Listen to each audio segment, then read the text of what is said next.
Ladies and gentlemen, history is often written not in silence, but in boldness. Nations rise when they dare to act with courage, when they refuse to play the role of an obedient follower, and when they seize the moment to rewrite the global script. Today, I want to speak to you about one such defining moment, a bold move by India that sent shockwaves through the corridors of Washington, rattled American policymakers, and made the world stop to reconsider where true power lies in the 21st century. This bold step wasn't just about policy. It wasn't just about economics or diplomacy. It was about asserting identity, claiming independence, and refusing to be dictated to by the so-called global order.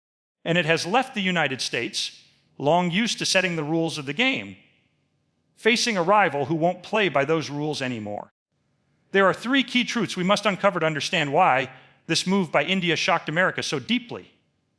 India's boldness in asserting strategic independence did not emerge overnight. It was the product of decades of lessons, of observing the shifting sands of global politics, and of recognizing the price of dependency.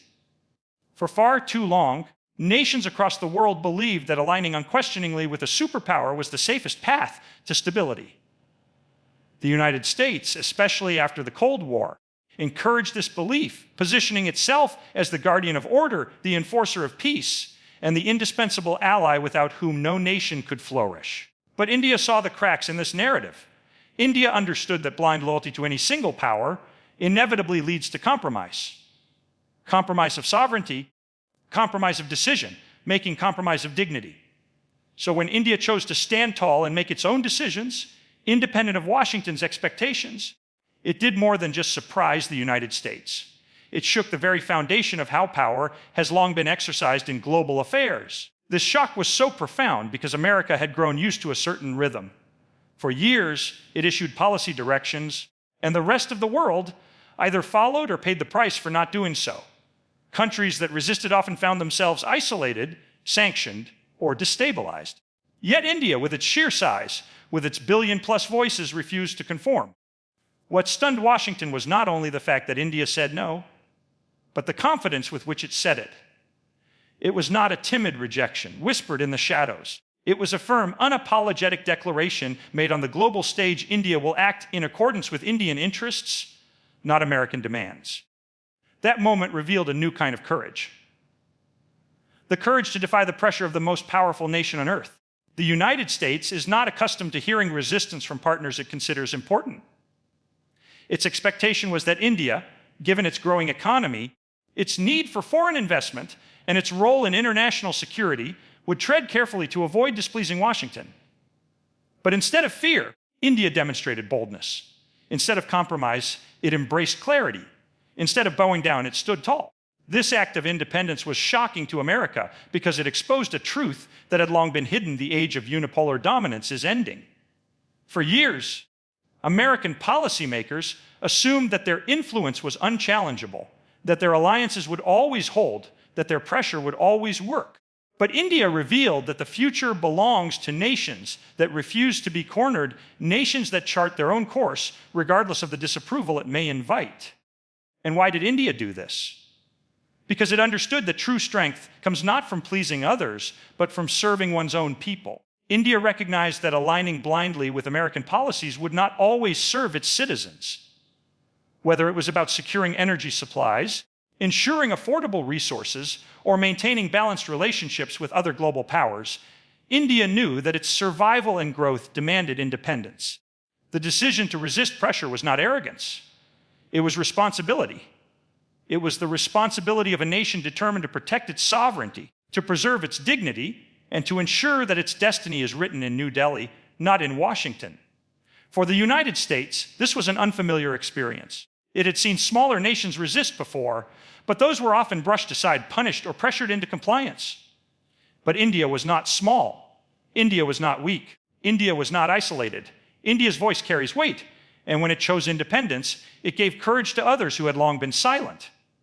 Suddenly, the idea that America's way was the only way did not seem so absolute anymore. And that realization was more shocking than any single policy decision India made. It is important to understand that this independence was not hostility. India did not reject partnership with America. It rejected submission to America. That distinction is what makes the move bold and transformative. India signaled to the world that cooperation must be based on respect, not coercion. It made clear that true friendship between nations cannot be built on lectures, ultimatums, and pressure, but on mutual understanding and recognition of equal status. The ripple effects of this decision were immediate. Analysts in Washington began questioning their assumptions about India. How could a country so intertwined with Western economies, so valued as a strategic partner, dare to challenge the United States openly? How could a nation that once sought America's approval now dismiss it with such certainty? The shock came not only from India's defiance, but from the realization that this defiance was effective. The US could not simply punish India without facing consequences itself. In fact, the balance of power had shifted in such a way that Washington was forced to consider India's terms, not the other way around. And here lies the essence of the shock. America realized that its influence is no longer unquestioned. India's bold move was like a mirror, reflecting back to Washington the limits of its dominance. It showed that in a world where nations are rising in confidence, the old formula of control no longer works. Strategic independence is the new language of power, and India has mastered it. This is why India's stand was not just a political event, but a historical statement. It told the world that no matter how strong a superpower may be, sovereignty is stronger. It declared that in this century, the respect of nations will not be earned through pressure, but through partnership. And it reminded America that the days of unquestioned obedience are gone. In the end, the boldness of India's strategic independence shocked the United States not simply because it was unexpected, but because it revealed a truth the US was reluctant to face. The world no longer revolves around one center of power. India's courage illuminated a new reality where choices are no longer dictated, but chosen freely. And that is a kind of power no superpower can ignore. If India's political independence unsettled Washington, it was the economic defiance that truly sent shivers through the American establishment. For decades, the United States wielded economic pressure as one of its strongest weapons. It was a tried and tested strategy if a nation dared to defy Washington. It would face restrictions, sanctions, the cutting of vital supplies, or the loss of critical markets. History is filled with examples where countries had little choice but to submit because the economic weight of America was too overwhelming. Yet, when India was confronted with that same pressure, it chose not to bend. Instead, it innovated, it adapted, and it turned the very obstacles meant to cripple it into opportunities for growth. That refusal to submit shocked the US because it revealed a reality that Washington had long denied, that the world's economic center of gravity is shifting, and India is no longer a vulnerable player, but a rising force capable of charting its own path. The boldness of this economic defiance was not about rejecting trade or cooperation with the United States. It was about rejecting the assumption that America alone could dictate the terms of India's prosperity. When faced with threats of sanctions over energy imports, India refused to halt its purchases because it prioritized the needs of its citizens over the demands of a distant superpower. For India, affordable energy is not a luxury. It is the lifeblood of its growing economy, the fuel that powers its industries, and the foundation upon which millions of livelihoods depend. To abandon that for the sake of appeasing Washington would have been nothing short of betrayal to its own people. And so India stood firm, buying what it needed, trading where it saw fit, and making clear that its economy would not be held hostage to geopolitical pressure. What startled the United States was not just India's decision, but its ability to withstand the consequences. American policymakers had expected compliance because that was the pattern they were familiar with. Yet instead of economic collapse or political isolation, India's defiance sparked creativity. It pushed Indian industries to diversify, to innovate, and to seek out new partners. Where one door was closed, another was opened. Where one supplier was lost, another was found. In fact, the very pressure intended to weaken India became the spark that strengthened its economic resilience. Washington was left stunned because the script had flipped. The tools that once ensured obedience no longer worked. India's size, its growing population, and its expanding economy made it impossible to corner. A billion-strong consumer base cannot be ignored, and India knew it. By refusing to cave in, India showed the world that sanctions and restrictions, while painful, are not a death sentence if a nation has the will to adapt. And in doing so, It not only shocked the United States, but inspired other nations who had long believed that economic pressure left them powerless. Another dimension of this economic defiance was India's commitment to building its own strength from within. Rather than relying on foreign powers for everything, India began investing aggressively in self-reliance, expanding domestic manufacturing, boosting technology innovation, and developing its own defense and space industries. Each step forward made it less vulnerable to outside control. For America, this was a profound realization. The United States had long assumed that India's growth would always remain tied to Western support. But the reality was very different. India was creating an economy that could stand on its own feet, and that independence reduced Washington's leverage significantly. The shock deepened when America recognized that India's defiance was not costing it global credibility. It was increasing it. Other nations watched as India held its ground and saw in it a model worth following. Countries across Asia, Africa, and Latin America observed that India had stood up to America's pressure and not only survived, but thrived. That gave them courage to question the inevitability of American dominance in their own affairs. What truly rattled Washington was not the loss of influence over India alone, but the possibility that India's example could spread, that defiance could become contagious, and that a new global order could emerge in which economic obedience to the United States was no longer assumed. The symbolism was powerful. When India insisted on securing its energy supplies, despite American objections, it was more than a policy decision. It was a statement of sovereignty. When India invested in homegrown technology, rather than waiting for Western approval, it was more than industrial growth. It was liberation from dependency. When India cultivated new trade relationships in Asia, the Middle East, and Africa, it was more than diversification. It was the writing of a new economic map where power is distributed more evenly across the globe. Each of these choices carried a message: India will not be a pawn in someone else's game. It will be a player in its own right, shaping outcomes rather than following instructions. For Washington, the shock came with a painful truth. Economic dominance had long been its greatest source of power. Yet here was India proving that this dominance was not unbreakable. Here was India showing that economic sovereignty is possible, even in the face of the most powerful nation on earth. It was not arrogance that drove India's defiance, but necessity, a necessity born from the responsibility of protecting 1 billion people who depend on stable prices, steady growth, and reliable resources. And that necessity gave India the courage to say no when so many others had said yes. In the end, what unsettled America most was not just the loss of influence over a single nation. It was the recognition that India's economic independence represented the future. A future where nations trade freely with whom they choose. A future where energy technology and markets are not monopolized by one superpower. A future where sovereignty is not sacrificed at the altar of economic threats. And by choosing that future boldly and publicly, India shocked the United States into realizing that its old tools of control no longer define the game. Beyond the realm of politics and economics lies the deeper and more profound reason that India's bold move shocked the United States: the undeniable rise of a new global voice. For decades, America has dominated not only through power and wealth, but also through narrative. It has presented itself as the moral compass of the world, as the champion of democracy, as the nation whose ideals others should imitate if they wish to be considered legitimate on the international stage.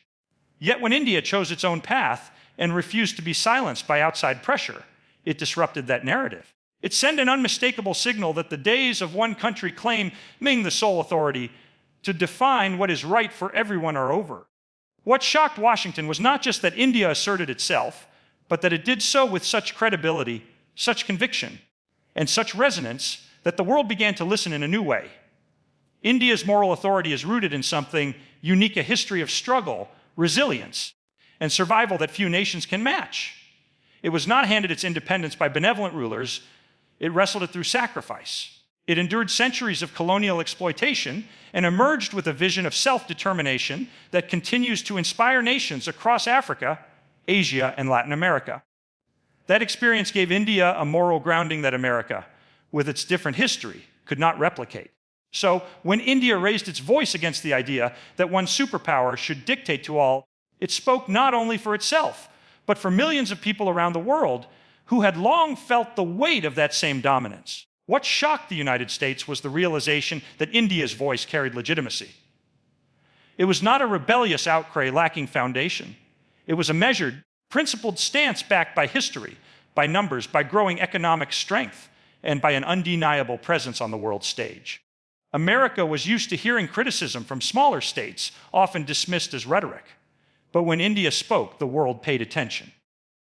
And that was unsettling for Washington because it threatened to shift the balance of moral leadership from the West to the global South. India's bold step also marked a new model of leadership that contrasted sharply with the American approach. For years, U.S. foreign policy has been built on alliances structured around compliance you follow, you receive benefits you resist, you face consequences. India, however, offered something different.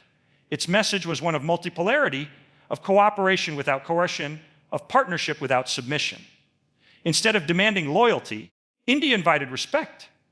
Instead of preaching democracy as an export, it modeled resilience as a lived experience.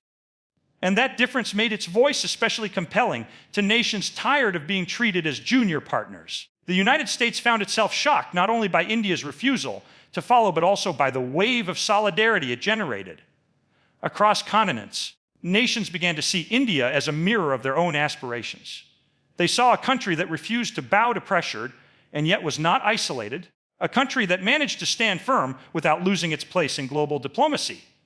That is a powerful example, because it showed others they too could balance their interests without succumbing to fear. America suddenly realized that India was not simply making a decision for itself. It was shaping a new conversation about what leadership in the 21st century should look like. At the heart of this shock was a fear of irrelevance. The United States had grown accustomed to being the singular voice of authority in global forums. When it spoke, it expected applause or at least quiet compliance. But India's decision to assert its independence introduced a new sound into the chamber, a sound that could not be ignored. It was the sound of 1 billion people saying that their destiny would not be dictated. It was the sound of a rising power challenging the monopoly of leadership that America had long taken for granted. And it was the sound of change echoing far beyond the walls of diplomacy. What unsettled Washington most was the permanence of this shift. Political decisions can change with elections. Economic policies can fluctuate with markets. But once a nation finds its voice and uses it with confidence, there is no turning back. India had crossed that threshold. It had shown that it could resist pressure, stand by its principles, and still command respect. That combination, strength, independence, and credibility, was something the United States had not anticipated.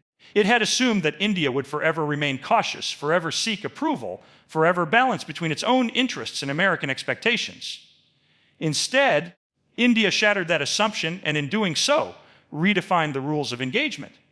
The rise of India's voice also carried a symbolic weight that amplified the shock. For much of modern history, leadership in global politics has been dominated by Western nations. The narrative was that progress, stability, and morality flowed from the West outward.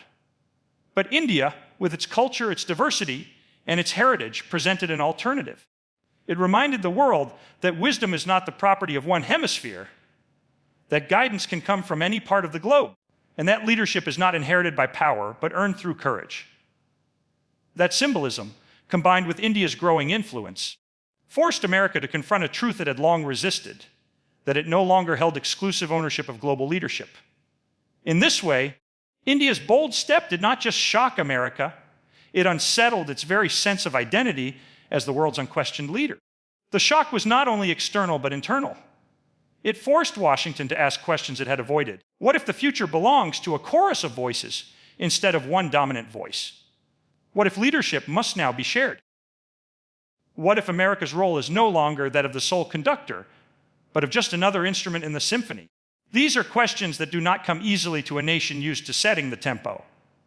And yet, the world has moved on. India's boldness made it clear that the 21st century will not be defined by unipolarity, but by multipolarity, not by dominance, but by dialogue, not by coercion, but by cooperation. That realization is what truly shocked the United States. Because in that one decisive act of defiance, India not only elevated itself, but also opened the door for others to rise, creating a world where leadership is earned, not imposed. So yes, India's bold move shocked the United States, but it was not merely a shock of surprise. It was a shock of recognition. The recognition that the world has changed, that old hierarchies are collapsing, and that new centers of power are emerging. India didn't make this move to provoke. It made it to protect its sovereignty, to honor its people, and to remind the world that strength is not measured by obedience but by courage. And in that moment of shock, America, and indeed the world, was forced to admit a truth that has long resisted. India is not a follower. India is a leader, and no amount of pressure, persuasion, or power plays can take that away.